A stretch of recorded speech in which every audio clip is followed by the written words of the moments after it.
আমরা অধিকাংশ সময় দেখি আমাদের যুবকরা, অধিকাংশ যুবক আজকে আমাদের এই যে দাড়ি সম্পর্কে আমি কিছু কথা বলবো।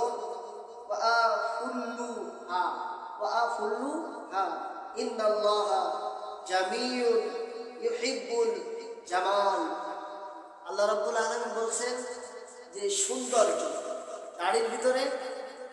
আল্লাহ হাবিব বলছেন যে দাড়ি রাখো, সৌন্দর্য করে রাখো। অনেকে আছে খাজা বাবা, গাজা বাবা, বিভিন্ন বাবারা দাড়ি রাখে, এত বড় বড় দাড়ি রাখে।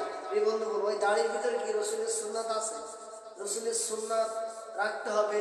দাড়ি আমাদের সুন্দরভাবে ছেড়ে দিতে হবে। যতটুকু ছাড়ার দরকার দাড়ি ততটুকু আমাদের ই করতে হবে। কিন্তু দেখেন অধিকাংশ মানুষের দাড়ি গো এমনভাবে হয়ে যায় যে ও হাসে না, কাজে কিছুই বোঝা যায়। প্রিয় বন্ধুগণ, দাড়ি আর গো আমাদের এটা মেনটেন করতে হবে।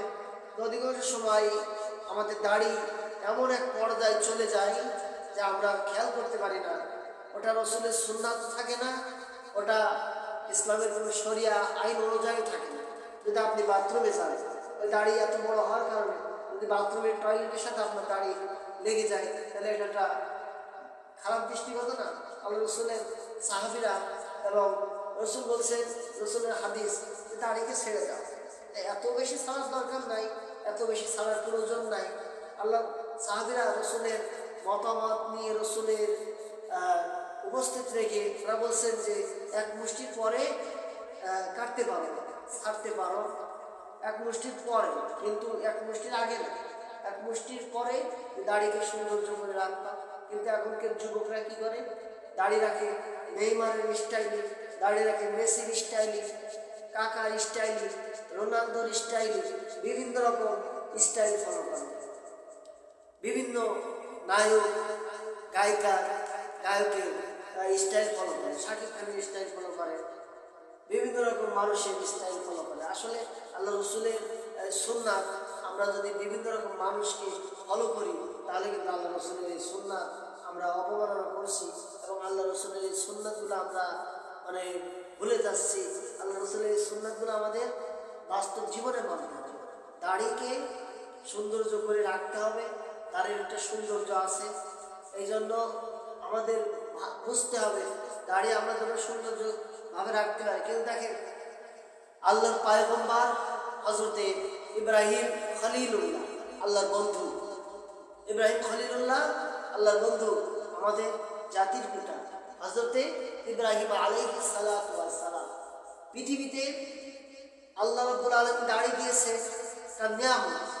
এই নিয়ামতের রং যখন মানুষ মুরব্বী হয়ে যায়, তখন কিন্তু দাড়িটা কিন্তু পেকে যায়। পেকে যাওয়ার পরে সাদা একটা কালার আসে। কিন্তু দেখেন হযরত ইব্রাহিম আলাইহিস সালাতু ওয়াস সালাম পৃথিবীর সর্বপ্রথম হযরতে ইব্রাহিম আলাইহিস সালাতু ওয়াস সালামের দাড়িটা পাকা ধরেছিল। যখন দাড়ি পেকে যায়, তখন হযরত ইব্রাহিম আলাইহিস সালাতু ওয়াস সালাম আল্লাহকে বলছেন, হে আমার রব, আমার তো দাড়ি সব সাদা হয়ে গেল, দাড়ি সব পেকে গেল। আল্লাহ রাব্বুল আলামিন বলছেন, ওটা আমার পক্ষ থেকে একটা নিয়ামত। দাড়ি পেকেছে, তোমার সম্মান বেড়েছে। প্রিয় বন্ধুগণ, আল্লাহ রাব্বুল আলামিন হযরত ইব্রাহিম আলাইহিস সালাতু ওয়াস সালামকে মুসলমানদের জাতির পিতা হিসেবে নির্বাচিত করেছেন। মুসলমানদের জাতির পিতা হিসেবে নির্বাচিত করেছেন। প্রিয় বন্ধুগণ, আল্লাহ কোরআন বলেন, ওয়াজতাবাকুম ওয়া মা জাআলা আলাইকুম ফিদ-দীনি মিন হারাজ মিল্লাতা আবিকুম ইব্রাহিম ওয়া সাম্মাকুমুল মুসলিমিন। মুসলিম জাতির জন্য হযরত ইব্রাহিমকে আমি জাতির পিতা হিসেবে প্রেরণ করেছি। প্রিয় বন্ধুগণ, হযরত ইব্রাহিম আলাইহিস সালাতু ওয়াস সালামের দাড়িটা সর্বপ্রথম পেকে গিয়েছিল।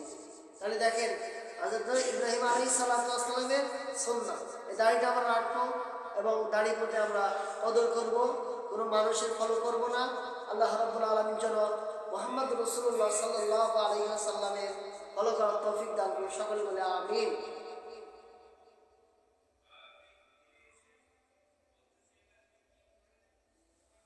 বাদ দাও, এটা থো পরে মেনে নেয় আমার একটা সব এখন আসতে